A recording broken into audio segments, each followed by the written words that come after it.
So, you must be our newest student. On behalf of the entire faculty and student body, welcome to Alfea. I hope you've been enjoying your classes so far. Brace yourself, though, because mine happens to be the most fascinating, so it might feel like a bit of a decline from here, I'm afraid. I'm Professor Kepler Cornares, specializing in astronomy right here at Alfea. My focus is specialty on the moons and planets outside of Magix in the magical dimension. We have a lot of ground to cover and time is limited, so let's dive right in. In the solar system of the magical dimension, we have a total of 7 planets. Now, the magical dimension is essentially a small pocket universe. Whilst we can observe the vast cosmos from within, we are unable to venture out, and those from outside can't enter. It's as if we exist as a fold in reality itself. As you've come to learn, travel between the regular universe and the magical dimension was once possible, but that connection has been severed. Well, for the most part, you're here now after all.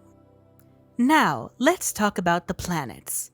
The first couple of them remain relatively unexplored and inhospitable due to their proximity to the Sun. First up is Lilith and its moon, Hecate. Lilith experiences incredibly high temperatures and possesses a thick, toxic atmosphere. The second planet from the Sun, Circe, shares a similar story. It lacks any moons, and while it does cool down enough at night to theoretically support habitation, its very thin atmosphere makes it unsuitable for life. However, there's hope for Circe with the potential use of new biodome technology from Zenith that could one day make it habitable. Now, I'm sure you're familiar with this one. It's the planet Magix, the heart of the magical dimension, and home to the majority of life here. Conditions on Magix are conducive to life and bear striking similarities to Earth in many ways. You're aware of its 7 realms and the fact that it ranks as the 4th largest planet, slightly larger than Lilith. Magix boasts 2 moons, Zenith, which is colonized, and the smaller Sidereia. While all mystics on Zenith reside within biodomes, Siderians have developed the ability to survive in the intricate cave system thanks to an indigenous oxygen-producing plant. Named in honor of one of the greatest magic users in history, Merlin is the 4th planet from the Sun and the 2nd largest in the magical dimension. It's a lush green gas giant, rendering it completely uninhabitable. Merlin possesses 3 moons, Morgana, Medusa, and Nimue, each with small research bases but mostly uninhabited. Moving on to Grimhildr, the 5th planet and 3rd largest. It's a gas giant adorned in a splendid royal blue hue. While Grimhildr lacks many unique characteristics, it boasts 4 moons, one of which is Wisperia. Besides Magix, Wisperia holds the 2nd largest concentration of mystics within the magical dimension. It's a somewhat anarchic society with only a couple of significant communities. Many dangerous mystics seek refuge in Wisperia before facing trial here on Magix.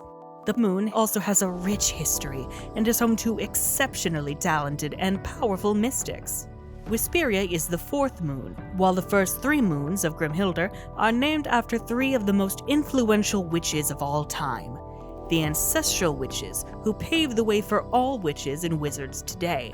Each moon harbors varying degrees of danger. Now, let's delve into one of my personal favorites, a planet shrouded in mystery, Arcadia. Named after one of the very first fairies in history, Arcadia isn't a complete gas giant. It has a solid core, but we've never managed to get close enough for an investigation.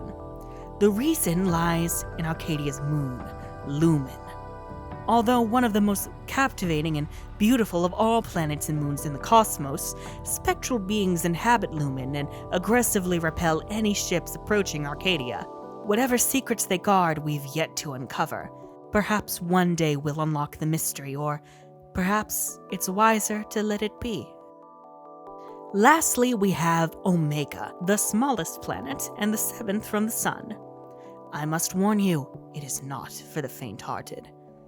Omega serves as a prison for the magical dimension's most notorious and malevolent offenders. Escape from Omega is impossible, and most prisoners sent there succumb to the extreme cold within hours. However, A few have managed to survive by seeking refuge in a planet's caves, often harnessing their powerful magic to do so. The exact number of mystics on Omega remains unknown, and those sent there are forgotten by society. There exists a portal here on Magix in case of emergencies, although it has never been utilized or opened. You can find it on the continent of Zenith. And that's it, at least with the basics. I'm eagerly anticipating having you in my class this term. I'm always available to address any questions you may have. I maintain an open-door policy, and should you ever wish to drop by for a chat over some tea, feel free. I do have several inquiries about Earth that I would love to pick your brain about. A moment, my dear. Before you go, please close the door. There's one last thing I should share with you. You ought to be aware that it's strictly forbidden to discuss this, but I believe it's better that you hear it from me. Many believe in the existence of an 8th planet, situated at the outermost edge of our solar system, cloaked in darkness. You won't find any mention of it in the books, on the internet, or even discussed in any Magix class. It is deemed forbidden to acknowledge its existence. Why? I am afraid I don't have the answer, my dear.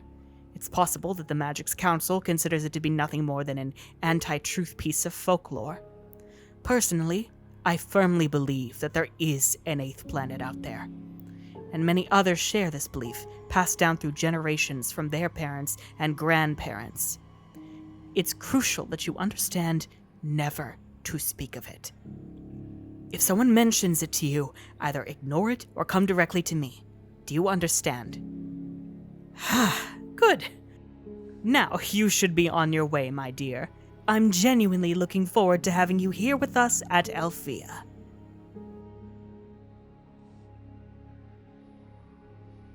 Hello everyone, and thank you so much for watching episode 3 of Welcome to Alfea, and a massive thank you and round of applause to Thomas for that deeply iconic performance as Kepler Cornares.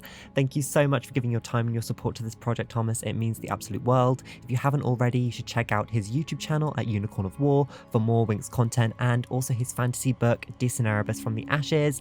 All applicable links will be in the description. Thank you again for watching, and I'll see you in class soon.